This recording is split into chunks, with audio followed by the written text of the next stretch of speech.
Today we're talking about 10 hacks for taking better photos of your pets. Thanks, Mia. I'll take it from here.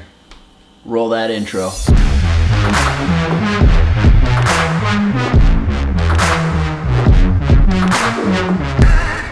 Welcome back, ladies and gents. For those of you who are new to the channel, I'm Daniel, and today I'm here with my two little helpers, Tank and Mia. Now I'm sure most, if not all of you, have some adorable pets at home, and who doesn't want to show off their adorable pets? So today we're going to take your pet pics from this to this with 10 cheap, easy, or even free hacks that you can do right away. Alright, tip number one is to use treats. Now this might seem like common sense or might seem pretty straightforward, but let's be honest. Cats and dogs have zero attention span, and last time I checked, they don't speak English, so anything you're saying to them, they're probably not going to listen to. Use the treats to your advantage. Use it to get their attention and keep their attention. You'll be happy with the pictures, they'll be happy because they're getting a constant supply of treats. Tip number two, try taking the pictures on an ottoman or a stool. The reason this is good is because it limits the amount of space your pet has to move around, so they'll stay still for you. And secondly, if they want to decide to lie down or have a nap facing the opposite direction of the camera, you can just move the ottoman or the stool and face them without having to wake them up or agitate them and get them all riled up again.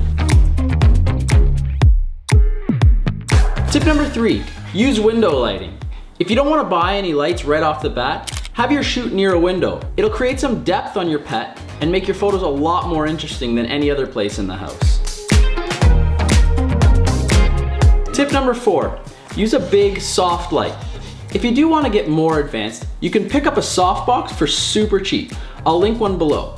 All you gotta do is keep the light nice and close so that it makes a big soft light. And for a situation like this, you want to have a constant light, something that's always on, as opposed to a flash. A flash over time is going to start to hurt your pet's eyes, and that'll be reflected in the pictures. They'll look more tired and worn out. Tip number five, use a ring light. A ring light is something you could pick up also for really cheap, and I mean, keep in mind you don't have to use these lights only for taking pictures of dogs. But ring lights are really cool because you can shoot through the light and it creates a wicked reflection in your pet's eyes, like a nice ring. Which brings us to our next tip. Tip number six, focus on the eyes. There's a reason they call them puppy dog eyes. Focus on your pet's eyes. It's the most dramatic, it'll draw your viewers in, and unless you're trying to photograph some sort of action in the scene, there's really no point in photographing the whole body.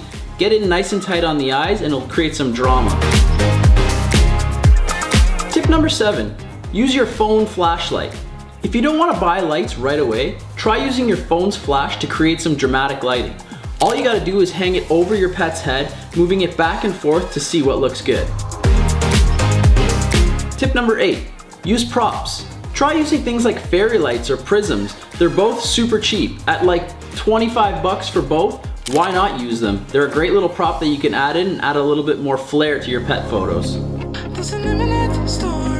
Tip number nine, change your perspective up. We're so used to seeing our pets from the same point of view. Change up the perspective. Get nice and low, get nice and close. People are naturally drawn to photos that feature something that they're not used to seeing. So get nice and close and change up that perspective.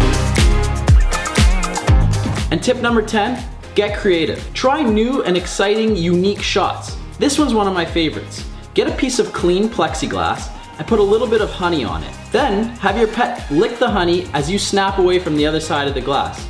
Just be sure to watch out for the light and any reflections you might be catching.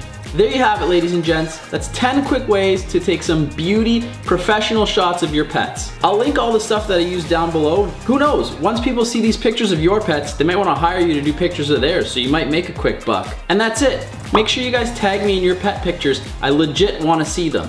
So if you found this helpful, make sure you hit that like button, hit that subscribe button, hell, even force your friends and family to subscribe. Don't give them a choice, just tell them they need to subscribe. And I'll see you guys next time. We're done. That's it. You can go. You want to just stay here? Boop, boop. Boop, boop, boop. That's it, look, she's content.